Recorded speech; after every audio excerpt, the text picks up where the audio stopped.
आप YouTube channel देख रहे हैं, मैं इमरान खान हूँ। थोड़े दिन के बाद ये वीलॉग है और रीज़न आपको पता है, मैं गिरफ़्तार हो गया था। अब जिस केस में मैं गिरफ़्तार हुआ था उस केस के ऊपर मैं बात नहीं कर सकता। वजह यह है कि जस्टिस जनाब बाकर अली नजफ़ी साहब की अदालत के अंदर ये मामला गया और उन्होंने बुलाया फ़रीक़ैन को, और वहाँ पे इस मामले को हल निकालने के लिए फ़रीक़ैन को बाउंड किया गया और हलफ लिया गया कि जब तक ये मामला एक अदालत के अंदर चल रहा है और जब तक ये कानूनी मामला आगे बढ़ते हैं तो इसको पेंड किया जाएगा, और उस बीच में फ़रीक़ैन इसके ऊपर किसी किस्म की बयानबाजी नहीं करेंगे। बाकी आप लोगों को सब पता है, आपको आइडिया है कि हुआ क्या, कैसे हुआ, किसने किया, क्यों हुआ, वो सारा कुछ आपको पता है। मैं इस पर बात ज़रूर करूँगा, लेकिन जो हलफ मैंने लिया है उसको भी पूरा ज़रूर करूँगा। कुछ चीज़ें मुझे आपके साथ शेयर करनी है और आपको बतानी है, लेकिन सबसे पहले तो मैं शुक्रिया अदा करूँगा, आप सबका शुक्रिया, आप सबका दिल की गहराइयों से शुक्रिया। आप लोगों ने इस बीच में मुझे ख़रीदा है, मुझे आपने ख़रीदा है। मुझे नहीं पता था मेरे साथ बाहर क्या चल रहा है। अब जब आप पकड़े जाएं तो आपको क्या पता बाहर क्या चल रहा है, लेकिन मुझे आज सारा दिन वो देखने का मौका मिला। ईद का दिन है, आप सबको बहुत बहुत ईद मुबारक भी हो। मुझे सारा दिन देखने का मौका मिला कि आप लोग क्या कर रहे थे, मुझे देखने का मौका मिला कि मेरे दोस्त क्या कर रहे थे। मैं आप सबका फ़र्दन शुक्रिया अदा करना चाहता हूँ। आप इतने सारे हैं, मैं अकेला हूँ, मुझे आप सबके नाम भी नहीं पता, लेकिन जो सुन रहा है आपका बहुत शुक्रिया। वकला का बहुत शुक्रिया, बार्स का बहुत शुक्रिया। मैं जहाँ जाता था वो मेरे साथ खड़े होते थे, खड़े होकर पाकिस्तान जिंदाबाद का नारा लगाते थे, उन सब का बहुत शुक्रिया। पुलिस वाले पाकिस्तान जब मैं बोलता था तो जिंदाबाद कहते थे, मेरे नारे का जवाब देने के लिए पुलिस वालों का बहुत शुक्रिया। जितनी बार्स हैं वकला की, उन सब का बहुत शुक्रिया। जो सहाफ़ी खड़े रहे, डटे रहे, उन्होंने मेरा साथ दिया, मेरी हिम्मत बंधाई और इसको रिपोर्ट करते रहे, वाक़यात को बताते रहे, उन सब का बहुत शुक्रिया। मैं नाम नहीं लेना चाहता, एक का नाम लूँगा तो सबका नाम कैसे लूँगा मैं। आप इतने ज़्यादा हैं, इतने सारे हैं कि मैं सिर्फ आपका शुक्रिया अदा कर सकता हूँ। जिन सियासी शख्सियात ने आवाज़ उठाई, बात की, उन सब का बहुत शुक्रिया। मेरे दोस्तों का, मेरे रिश्तेदारों का, उनका भी बहुत शुक्रिया। सिविल सोसाइटी का, आम लोगों का, सोशल मीडिया पे आवाज़ उठाने वालों का बहुत शुक्रिया। और सबसे ज़्यादा शुक्रिया उन बुज़ुर्गों का, उन माओ बहनों का और उन लोगों का जिन्होंने मेरे लिए दुआएं की हैं, जो मेरे लिए आवाज़ उठाते रहे, दुआ करते रहे और उन्होंने मेरी हिम्मत टूटने नहीं दी। अल्लाह रब्बुल इज़्ज़त की तरफ से आती है जो भी आजमाइश आती है, याद रखिएगा, कोई किसी का कुछ नहीं बिगाड़ सकता जब तक कि अल्लाह रब्बुल इज़्ज़त ना चाहे। कोई किसी को एक लम्हे के लिए कुछ नहीं कर सकता जब तक कि अल्लाह ताला ना चाहे। और मेरा ये मानना है और मेरा ये ईमान है कि मेरा अल्लाह अपने आदमी के ऊपर कभी इतना बोझ नहीं डालता जितना वो ना उठा सके। वो कभी इंसान को ऐसी आजमाइश में नहीं डालता जिसकी उसने उसको हिम्मत ना दी हो कि वो उसमें से निकल आए या उस पर पूरा उतरे। तो अल्लाह ताला, अल्लाह रब्बुल इज़्ज़त, वो बड़ा मेहरबान है, बहुत ताकतवर है, सारी ताकत उसके पास है।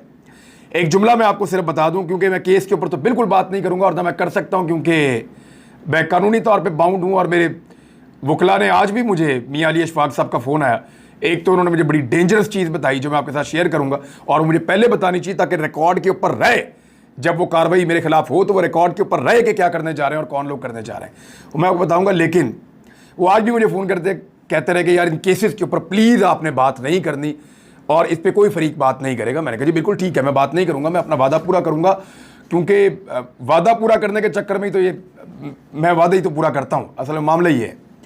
अच्छा, इसमें मुझे जो अली ने बताया वो ये है कि शराफत जेल में बंद है और अली ने इसको ट्वीट भी किया है और मैंने भी इसके ऊपर कुछ इन्फॉर्मेशन पर हासिल की, लेकिन मैं वही आपको बताऊंगा जो अली ने मुझे बताया और एग्जैक्टली वही चीज़ें। शराफत से जेल में आकर मिले हैं कुछ लोग, दो बहुत ताकतवर लोग, एक कोई बड़ा पुलिस वाला और एक कोई और शख्सियत थी। ये उसको जाकर जेल में मिले हैं और उसको संगीन नताइज की धमकियां दी हैं कि तुमने कुछ भी नहीं किया, तुम इतने दिनों से जेल में पड़े हो और बाहर नहीं निकल सकते, तो तुम सोचो कि हम तुम्हारा क्या कुछ कर सकते हैं। और उसके बाद उन्होंने उसको 3 ऑप्शंस दिए मेरे वकील के मुताबिक। पहला ऑप्शन ये दिया कि तुम ये कहो कि किसी लड़की को इमरान रियाज खान ने कत्ल किया और कत्ल करके कहीं पे दफन किया हुआ है, ज़मीन में दबाया हुआ है। हम तुम्हें जगह बताएंगे, वहां जाकर तुम निशानदेही कर दोगे और हम तुम्हें छोड़ देंगे, फिर हम जाने और इमरान रियाज खान जाने। एक ऑप्शन ये दिया गया। उसको दूसरा ऑप्शन ये दिया गया कि इमरान खान मंशियात की कंसाइनमेंट्स के ऊपर डील करता है, यानी मंशियात का डीलर है, और हम तुम्हें नाम बताएंगे, तुम बंदों के नाम लोगे और उन बंदों को हम इमरान खान के साथ नत्थी करके जोड़ के हम जाने और वो जाने और तुम निकल जाओ बीच में से। और तीसरा ऑप्शन उसको ये दिया गया कि तुम ये कहो, अब ये मुबैना तौर पे ये सारी कहानी मेरे तक दो ज़राए से पहुंची है, लेकिन मैं जो बिलीव कर रहा हूँ, मियाँ अली अशफाक जो मेरे कौंसल थे, जो सारे मामला देख रहे थे कानूनी और इस केस को लड़ रहे थे, मेरा बचपन का दोस्त भी है, इसलिए मैं उस पर बहुत मेरा ट्रस्ट है। तो उसने मुझे बताया कि तीसरा ऑप्शन ये है कि इमरान खान कलअदम तंजीमों की फंडिंग करता है। इन तीनों में से कोई एक चीज़ शराफत लिख कर दे हलफनामे पे और फिर उसको छोड़ेंगे और मुझे पकड़ेंगे इसके बदले में, या इस केस में मुझे उलझाया जाएगा या फंसाया जाएगा। बाकी ये चीज़ अब हमारे तक पहुंच गई है, मेरी जिम्मेदारी थी मैं आपको बता दूं। अगर इन केसों में या इस तरह से मिलता जुलता कोई केस मुस्तकबिल में कोई बने या बनाया जाए तो आप समझ जाएं कौन कर रहा है, क्या कर रहा है, कैसे कर रहा है। वैसे इन चीज़ों से फ़र्क नहीं पड़ता। कुछ लोग ये कहते हैं कि सॉफ्टवेयर अपडेट हो जाते हैं। देखें, जिसके अंदर हुब्बुल वतनी की विंडो डाउनलोड हुई हो ना, उसको कोई सॉफ्टवेयर अपडेट नहीं कर सकता। मैं फिर आपको बता रहा हूं कि जिसकी विंडो में हुब्बुल वतनी हो ना, उसको कोई सॉफ्टवेयर अपडेट नहीं कर सकता। ये आप लोग जानते हैं, ये मेरे तमाम लोग जानते हैं, उन्हें पता है कि ऐसे नहीं हो सकता। मैं सिर्फ ये अदालती हुक्म की वजह से एक सर्टेन टाइम पीरियड तक कुछ चीजें आपको नहीं बताऊंगा, लेकिन अल्लाह रब्बुल इज्जत की जात सबसे बड़ी है। जब मैं स्वार से निकल रहा था ना, तो मुझे काफ़ी आइडिया था कि मैं अरेस्ट हो सकता हूँ। तो मैंने अपने जो साथी हैं, अजब खान मेरे साथ होता है, उसको और अली नवाज़, मैंने इनको कहा, मैंने कहा यार आप लोग ये सामान लपेटो चलें। तो उनको आइडिया नहीं था कि अचानक हम निकल जाएंगे। मुझे बुखार भी था 2 दिन से, तो थोड़ा मैं बेहतर हुआ तो मैंने नाश्ता किया। मैंने कहा सामान लपेटो चलें। मैंने कहा साहब किधर जाना है? तो मैंने कहा चलो दुनिया को दिखाते हैं कि सबसे बड़ा और ताकतवर अल्लाह है। ये जुमला बोलकर मैं हल्फन आपको कह रहा हूँ, ये जुमला बोलकर मैं सवार से निकला था कि चलो दुनिया को दिखाते हैं कि सबसे ताकतवर और बड़ा अल्लाह है, और वही है। और मैंने इन दिनों में दोबारा इस चीज़ का एक्सपीरियंस किया। कोई एक्सपीरियंस की ज़रूरत नहीं है, सबको पता है। वैसे ही हमारा ये ईमान है। आप सबका एक मरतबा फिर बहुत बहुत शुक्रिया, बहुत शुक्रिया आपका। आपने ख़रीद लिया मुझे, आप लोगों ने मुझे ख़रीद लिया। मैं ये कर्ज उतारने की कोशिश करूँगा रहती ज़िंदगी तक इसकी कोशिश करूँगा। खबरों पे आते हैं जी वापस। और पहली खबर ये है, एहसन इकबाल को भेरा पे जिन हालात का सामना करना पड़ा, उस फैमिली ने घर में आकर मुलाकात की और माफ़ी मांग ली।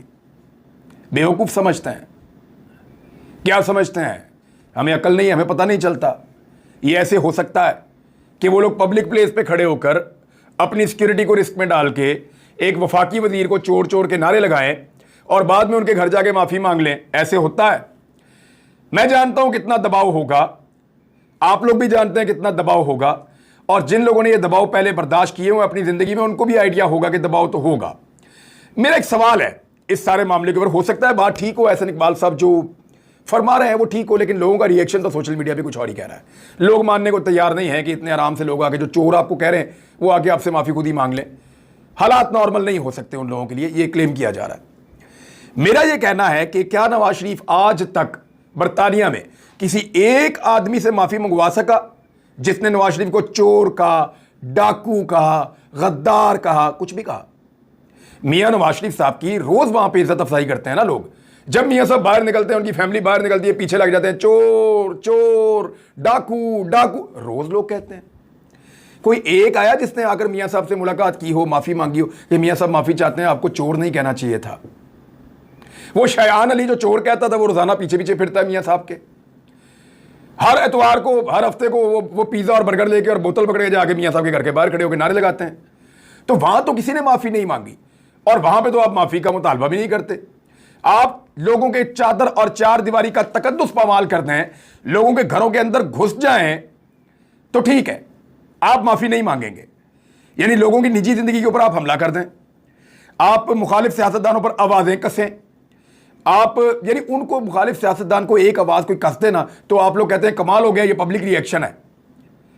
पब्लिक रिएक्शन है, कमाल हो गया। अपने हलकों में कैसे जाओगे, लोग अंडे और टमाटर मारेंगे इमरान खान को, यह आपकी ख्वाहिश थी, यह आपकी लीडरशिप कहती रही एहसन इकबाल साहब कि इमरान खान को अंडे और टमाटर मारे जाएंगे, आपकी लीडरशिप कहती रही है।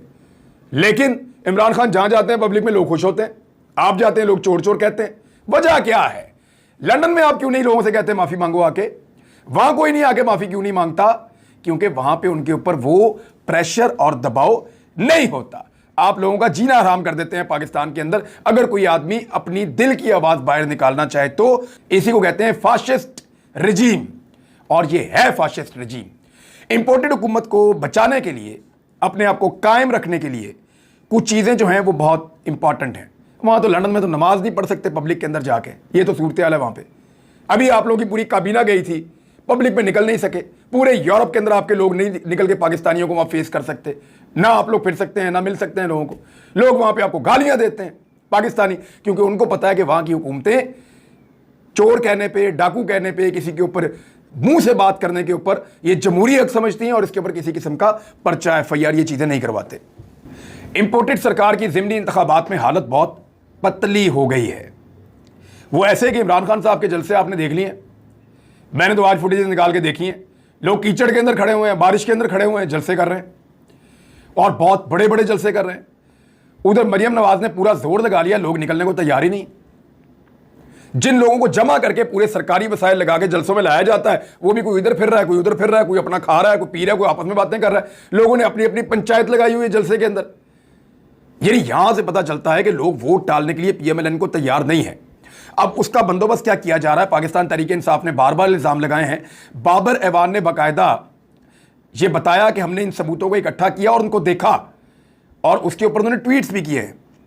और यास्मीन राशिद पहले भी कर चुकी है कि 15-15, 20-20 हज़ार वोट जो हैं वो दूसरे हलकों से लाकर इन 20 हलकों के अंदर ठूसे जा रहे हैं, ताकि जो लोटे हैं, जो इलेक्शन लड़ रहे हैं, ये वोट उनको डलवाकर जितवाया जा सके 2 नंबर तरीके से। तो अब ये 2 नंबर तरीके से इलेक्शन अगर जीता गया तो जीता गया। इलेक्शन कमीशन ऑफ पाकिस्तान हो जाए, या बहुत ताकतवर शख्सियात हो जाए, या ब्यूरोक्रेसी हो जाए, सारा का सारा निजाम ऐसा लगता है कि हमजा शहबाज को इलेक्शन जितवाने के चक्कर में है। और ये दिखाई दे रहा है। मैं बतौर रिपोर्टर आपको मैं भी कह रहा हूं, बेशुमार रिपोर्टर और भी कह रहे हैं, बहुत सारे सहाफी बार बार कह रहे हैं कि यहां पे हमजा शहबाज की हुकूमत को बचाने के लिए, ताकि इंपोर्टेड सरकार जो वफाक में बनी हुई है वो बनी रहे, वो कायम रहे। और ये जो चूं-चूं का मुरब्बा पाकिस्तान में इस वक्त हुकूमत कर रहा है, इतनी सारी जमातों का, को 15-16 जमातें इकट्ठी हो गई हैं, और वो पाकिस्तान की अवाम को रोजाना की बुनियाद पे पीस रहे हैं महंगाई के जरिए से, उनकी हुकूमत कायम रह सके। क्योंकि अगर पंजाब गया तो सब गया। पंजाब के अंदर पूरे के पूरे वसाइल और ताकत इस्तेमाल की जा रही है। मेरी इतला के मुताबिक पेट्रोल की कीमत कुछ कम करेंगे अब ये, और वो कम इसलिए करेंगे ताकि ये हुकूमत बचाई जा सके, और ये हुकूमत बचाने के लिए वो पेट्रोल की कीमत कुछ कम करेंगे ताकि इलेक्शन से पहले लोगों को एक अच्छा जेस्चर दें। बहरहाल 100 रुपया तो इन्होंने पेट्रोल बढ़ा दिया, और इससे ज़्यादा इन्होंने बढ़ा दिया है डीजल। मरियम नवाज ने कहा कि आलमी मार्केट में $1 भी अगर पेट्रोल सस्ता हुआ ना, $1 भी, तो शहबाज शरीफ रिलीफ देंगे। लगभग $25 के करीब सस्ता हो चुका है।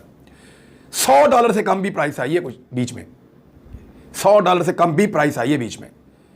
इन्होंने तो ₹1 नहीं बढ़ाया, ₹100 बल्कि बढ़ा दिया।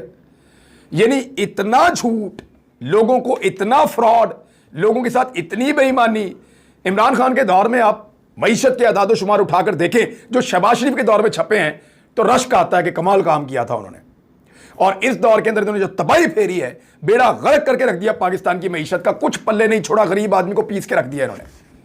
पेट्रोल कहां चला गया, घी कहां चला गया, आटा कहां चला गया, गैस की कीमत कहां चली गई, लोड शेडिंग कहां से कहां लेकर चले गए, इंडस्ट्री बंद हो गई, हजारों लोग बेरोजगार हो गए एक एक शहर के अंदर। बेड़ा गर्क किया इन्होंने। एक्सपोर्ट्स आपकी कहां गई, रेमिटेंसेज आपके कहां जाएंगे, टैक्स कलेक्शन का क्या करेंगे, और सख्त तरीन शराइत जो है IMF की, वो इन्होंने तस्लीम कर दी। अब राणा सनाउल्लाह का स्टेटमेंट आप देखें कि ₹100 कीमत बढ़ाने के बावजूद शराइत पूरी नहीं हो रही IMF की, क्योंकि पाकिस्तान की मार्केट रुक चुकी है, पाकिस्तान के लोगों का ट्रस्ट खत्म हो चुका है, पाकिस्तान के लोगों को सिस्टम पे एतबार नहीं रहा। लोग ये चाहते हैं कि उनको हक दिया जाए और वो इलेक्शन के जरिए से फैसला करें कि पाकिस्तान में किसकी हुकूमत होगी। लेकिन यहां तो बहुत बड़ी धांधली के इंतजामात दिखाई देते हैं। जिस पे शाह महमूद कुरैशी साहब ने कहा कि अब धांधली हुई अगर ज़िमनी इंतखाबात में तो श्रीलंका जैसे हालात हो जाएंगे। लोगों को कब तक चुप करवाया जा सकता है, ये सवाल उठाया जा रहा है। IMF और पाकिस्तान कर्ज पैकेज की बहाली के करीब पहुंच गया है और उसमें जो शराइत हैं जो पाकिस्तान ने तस्लीम किए हैं उसमें अखराजात कम किए जाएंगे, यानी आपके तरक्याती अखराजात भी कम हो सकते हैं, दीगर अखराजात भी कम हो सकते हैं। तो बहुत सारे ऐसे प्रोजेक्ट जो चल रहे थे हो सकता है वो आइंदा ना चल रहे हों। तवानाई की कीमतें जो है उनके अंदर इजाफा, तवानाई की कीमत जब बढ़ती है तो पाकिस्तान की इंडस्ट्री नीचे जाएगी, पाकिस्तान का गरीब आदमी पिसेगा, पाकिस्तान का मेहनत कश पिसेगा और पाकिस्तान की तरक्की रुकेगी उससे, और टैक्स वसूलियां ज़्यादा की जाएंगी। कैसे करेंगे जब तरक्की नहीं हो रही तो टैक्स कहाँ से लेंगे? तो पाकिस्तान ने एक अजीबोगरीब फार्मूले पे काम किया है और मुझे नहीं लगता कि ये इंपोर्टेड सरकार इतनी अहलियत रखती है कि पाकिस्तान को इन मामलात से निकाल सके। इस वीलॉग में अब तक के लिए इतना ही। अपना ख्याल रखिएगा, अपने इस चैनल का भी। अल्लाह हाफ़िज़।